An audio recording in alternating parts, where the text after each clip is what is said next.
नमस्कार, स्वागत है आपका स्वाभिमान टीवी के प्रोग्राम तर्क संगत में। और आज हम लेकर आए हैं आपके लिए एक ऐसा महत्वपूर्ण मुद्दा जो है हम लोगों की जिंदगी से जुड़ा हुआ, हम सबकी जिंदगी से जुड़ा हुआ, और वो है गुटखा। गुटखा एक ऐसा शब्द है जिसको हम सब जानते हैं, हम लोगों की जिंदगी से इसलिए जुड़ा है क्योंकि रोजमर्रा में आते जाते पान की दुकानों पे अक्सर हम गुटखा देखा करते हैं। हालांकि हमारे देश में गुटखे पर बैन लगा दिया गया है। गुटखा एक ऐसी चीज होती है जिसमें कई सारे इंग्रेडिएंट्स हैं, बीटल क्विड जिसे जो कि क्रश्ड एरिका नट से मिलकर बना होता है, और साथ में टोबैको और कैश्यू, पैराफिन, वैक्स, और साथ में स्लेक्ड लाइम भी होता है जिसको हम कैल्शियम ऑक्साइड कहते हैं।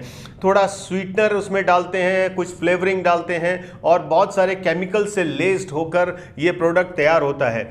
इसके ऊपर बैन लगाने के बाद इसको कंपनियों ने अलग अलग रूप में पेश कर दिया। वही चीज है लेकिन उसके अंदर जो इंग्रेडिएंट मिक्स आते थे अब उन्होंने पृथक पृथक करके आपके सामने परोस दिए हैं। यानी अगर आप किसी पान की दुकान पे जाके बोलेंगे गुटखा है तो वो ये नहीं बोलेगा नहीं है, हाँ जी है। एक आप पान मसाला देगा और साथ में आपको एक टोबैको का पाउच देगा कि इस दोनों को मिक्स करके गुटखा बना लीजिए और खा लीजिए। इस देश में कैसे ये गुटखा आया? हालांकि अगर हम गूगल करते हैं, गूगल बाबा से पूछते हैं तो गुटखा बनाने वाले का नाम आता है मानिकचंद। ये एक ऐसे वैज्ञानिक हैं जिन्होंने गुटखे का इन्वेंशन किया, और ये गुटखे का इन्वेंशन ने इनको कहां से कहां तक पहुंचा दिया, इसके बारे में तो हम बाद में बात करेंगे। लेकिन एक बात समझना चाहते हैं, इस पृथ्वी पे मनुष्य जैसी जो स्पीसी है उसको ईश्वर ने इसलिए भेजा है कि कुछ नया इन्वेंशन करे। और ऐसे अगर हम पीछे से देखेंगे तो कई सारे ऐसे लोग थे, किसी ने विमान बनाया, एरोप्लेन बनाया, तो किसी ने हेलीकॉप्टर बनाया, तो किसी ने एयर कंडीशनर बनाया, तो किसी ने फैन बनाया, किसी ने व्हील बनाया, जो आज हमारे लोगों की रोजमर्रा के जीवन का एक हिस्सा बन गए हैं और जिससे हम उपयोग करते हैं, उसका सदुपयोग करते हैं। गुटखा जिसके आविष्कारक हैं मानिकचंद, आइए देखते हैं कैसा उनका लाइफ स्टाइल है। हालांकि कई बारी ये वीडियो सोशल मीडिया पे ट्रोल भी हुआ है उनके लाइफ स्टाइल को लेकर, लेकिन इस बात को तो हमें समझना पड़ेगा कि हमें गुटखा खाना है कि नहीं खाना है, क्योंकि गुटखे में होता है कार्सिनोजेंस, और कार्सिनोजेंस होते हैं आपके कैंसर को डेवलप करने का सबसे इंपॉर्टेंट इंग्रेडिएंट। तो इसमें खाली कैंसर, हमारे हेड का कैंसर, इसमें थ्रोट का कैंसर, इसमें हमारे जो अपर पार्ट है उससे रिलेटेड बहुत सारे कैंसर जिससे डेवलप होते हैं। और चूंकि गुटखे के अंदर 28 कार्सिनोजेंस हम लेकर जाते हैं। अगर हम एक गुटखा खाते हैं तो हमारे स्लाइवा के साथ में डायरेक्टली हमारे बॉडी में एंटर होता है, और गुटखा खाने वाले जो गुटखा प्रेमी हैं वो जैसे ही हम गुटखा खाते हैं उनके गुटखे खाने के बाद तुरंत ही उनका मुंह लाल हो जाता है। और बहुत सारे गुटखा प्रेमी आपने देखा होगा कई सरकारी बिल्डिंगों पे रंग रोगन का काम भी करते हैं, और उसको उससे शुद्ध होकर वहाँ के लोग उसको रोकने के लिए उनको समझाने से ज़्यादा बेहतर उपाय करते हैं कि वहाँ पर बिल्डिंग में कुछ देवी देवताओं की ही फ़ोटो लगा देते हैं। अब ज़रा सोचिए कि अगर कोई व्यक्ति गुटखा खाने वाला हो और वो उस देवी देवता को नहीं मानता हो तो वो क्या करेगा। ये सब सोचने के विषय हैं, समझने के विषय हैं। और साथ में ये बहुत इंपॉर्टेंट है कि गुटखा चूँकि एक बड़ा सस्ता मिलने वाला प्रोडक्ट है, बड़ा ईजी टू एक्सेस है और बहुत सस्ता मिलता है, 5 रुपये 10 रुपए की पुड़िया मिल जाने की वजह से, या उसको मिक्स करके गुटखा बनाने की वजह से बहुत छोटे छोटे बच्चे भी इसका शिकार हो रहे हैं। सिगरेट स्मोकिंग को तो बैन कर दिया गया, पब्लिकली स्मोकिंग को बैन कर दिया गया है। लेकिन आज जो मुद्दे की बात है वो ये समझने की है, हम बात यहाँ से लेके चलते हैं उन इश्तिहारों की तरफ, हमारा इशारा उन लोगों की तरफ है जो कि इन्फ्लुएंस करते हैं गुटखा खाने के लिए।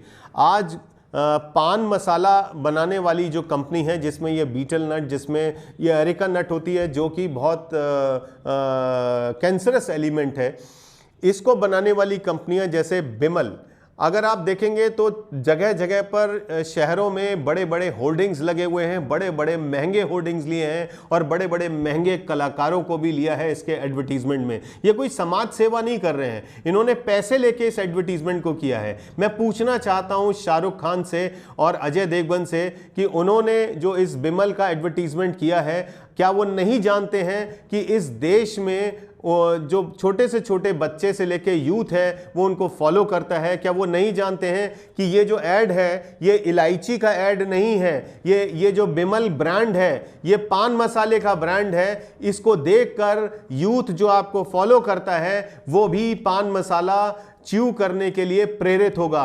क्या ये आप नहीं जानते हैं बात? एक विदेशी एक्टर की हम बात करते हैं जिसकी तस्वीर आप सामने देख पा रहे हैं। एक विदेशी एक्टर हैं पियर्स ब्रॉसनन। पियर्स ब्रॉसनन पान बहार के ऐड में आए थे और इस ऐड में आने के बाद उनको दिल्ली सरकार ने सम्मन दिया था कि आप इस ऐड में आप किसी ऐसी चीज़ का ऐड कैसे कर सकते हैं। तो उन्होंने कहा था कि मुझे इस कंपनी ने नहीं बताया कि इसमें ऐसे एलिमेंट्स भी होते हैं जो कि इंजरियस हो सकते हैं ह्यूमन बॉडी के लिए, और माफ़ी मांगी थी और कहा था कि मैं आज के बाद इस तरीके का कभी एडवर्टीजमेंट नहीं करूंगा। मैं पूछना चाहता हूं शाहरुख खान से, मैं पूछना चाहता हूं अजय देवगन से, इस हिंदुस्तान की सरजमी पे पले बड़े हैं, यहीं की आबो हवा में पले बड़े हैं, क्या उनकी नैतिक जिम्मेदारी नहीं बनती है कि अगर उनको लोग फॉलो करते हैं, यदि लोगों ने उनको अपने प्यार से अपने प्रेम से इस ओहदे तक पहुंचाया कि उनको बार बार कई फिल्में मिलें और वो खूब पैसा कमाएं, खूब शोहरत कमाएं, तो उनकी क्या नैतिक जिम्मेदारी नहीं होती है कि वो इस तरीके के एडवर्टीजमेंट ना करें जो कि सॉरोगेट एडवर्टीजमेंट होते हैं, जिसमें मैसेज कुछ और देना होता है और कानून को छुपाने के लिए इस तरीके का प्रोडक्ट, ऐसे ब्रांड को वो यूज करते हैं जो सामने लीगल तो दिखाई दे लेकिन उसके पीछे हो रहा कुछ ना कुछ कार्य गलत है, जो लोगों की भावनाओं से खेलने जैसा है। बात तो मैं अमिताभ बच्चन की भी करना चाहता हूं कि अमिताभ बच्चन ने कमला पसंद का ऐड करके ये बता दिया कि आज वो महानायक की भूमिका में तो हैं, लेकिन आज लोग उनको वहां तक, उन्होंने सर आंखों पे बैठा के अमिताभ बच्चन को यहां तक पहुंचाया, लेकिन उन्होंने इस बात को जरा सा भी नहीं समझा कि कमला पसंद एक पान मसाला है और पान मसाले से कैंसर हो सकता है। ये देश का बच्चा इस बात को जानता है। पान मसाला बनाने वाली कंपनीज तो अपना प्रॉफिट देखती हैं और उनके प्रॉफिट के आगे उनको कुछ भी दिखाई नहीं देता। तो हमको ये समझना बहुत ज़रूरी है, आपको समझना बहुत ज़रूरी है कि अगर यदि कोई ऐसा एक्टर, चाहे वो अमिताभ बच्चन हो या शाहरुख खान हो या अजय देवगन हो, इस तरीके के जो भी लोग हैं जो हमारे देश में एक लोगों के आइकन बन चुके हैं, यदि वो इस तरीके के एडवर्टीजमेंट करते हैं तो ये खतरनाक है।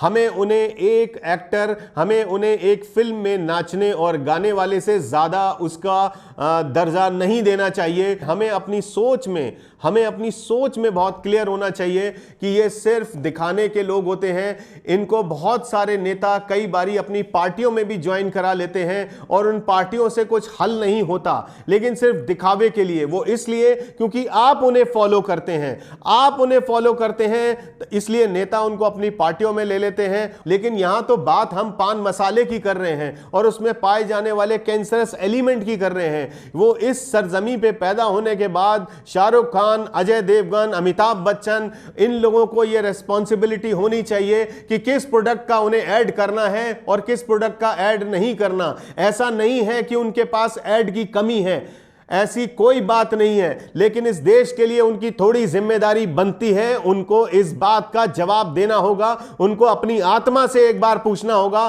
कि वो क्या कार्य कर रहे हैं। इसलिए हम चाहते हैं कि हमारे देश के जो आइकन हैं, हमारे देश के जो एक्टर हैं, हमारे देश के जो फिल्म में काम करने वाले लोग हैं, कोई भी ऐसा विज्ञापन ना करें जिससे देश हमारा बर्बादी की तरफ जाए। जानते हैं वो कि इलायची का ऐड नहीं कर रहे हैं, वो जानते हैं कि ये दिखाने के लिए है इलायची का ऐड, लेकिन बिमल का ऐड, इलायची का ऐड है, ये बात सत्य है, लेकिन इसके पीछे छुपा हुआ है बिमल पान मसाला, जो हमारे सबकॉन्शियस माइंड में जाके इन्हीं लोगों के पिक्चर को दिमाग में रखते हुए कहीं ना कहीं हमें प्रेरित करता है कि कल को हम निकलें या गुजरें तो उस हमारे एक्टर की आइकन को अपने जहन में रखते हुए सामने वाली दुकान पे जाके रुकें और बोलें, भैया लाओ हमें भी एक पान मसाला खिला दो। देश में पान मसाला बनाने वाली उन तमाम कंपनियों से एक छोटी सी गुजारिश है इस शो के माध्यम से कम अपने पान मसाले के पाउच पे, चूंकि वो इतना छोटा सा होता है और उस पर लिखी हुई चीज़ें बहुत ज़्यादा छोटी हो जाती हैं, तो उस पर जो भी वार्निंग्स आप लिखते हैं उसको बोल्ड और बड़े अक्षरों में लिखें। ज़रूरी नहीं है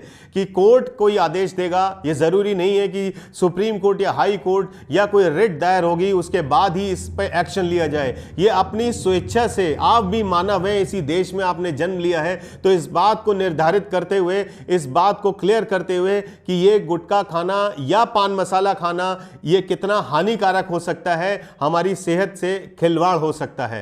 एक रिसर्च कंपनी के द्वारा दी गई कंटेम्परेरी एंड ऑडिट जनरल की रिपोर्ट में 2019 से 2026 के बीच में पान मसाले का मार्केट 10,365 मिलियन US डॉलर तक बढ़ सकता है। कितना बड़ा ये व्यापार है, कितना बड़ा ये मार्केट है, लेकिन उतना ही बड़ा ये हत्यारा भी है। ध्यान रखिएगा कि कभी भी पान मसाला, टोबैको या सिगरेट आपको कोई गन पॉइंट पे खिलाने नहीं आता। हमेशा याद रखिएगा कि आपका ही अपना एक करीबी दोस्त आता है और वो ये बात कहता है कि आओ एक गुटखा खाते हैं, आओ एक सिगरेट का सुट्टा लगाते हैं। ये वही बहुत करीबी दोस्त होता है जब आप 9, 10, 11, 12 या उसके आसपास ग्रेजुएशन कर रहे होते हैं, तभी आप सिगरेट, पान मसाला की लत में पड़ते हैं। और ऐसे लोग आपके अपने ही दोस्त होते हैं और आपके अपने दोस्त उन एक्टर्स से इन्फ्लुएंस हो सकते हैं, उन एडवर्टीजमेंट से इन्फ्लुएंस हो सकते हैं जो कि सामने दिखाए जा रहे हैं। इसलिए ऐसे लोग जो देश के एक्टर हैं, नामचीन एक्टर हैं, उनको कम से कम इस तरीके के एडवर्टीजमेंट में अपने आप को नहीं रखना चाहिए, दूर रखना चाहिए। यही मैसेज के साथ में आपसे मैं विदा लेता हूं। नमस्कार, जय हिंद।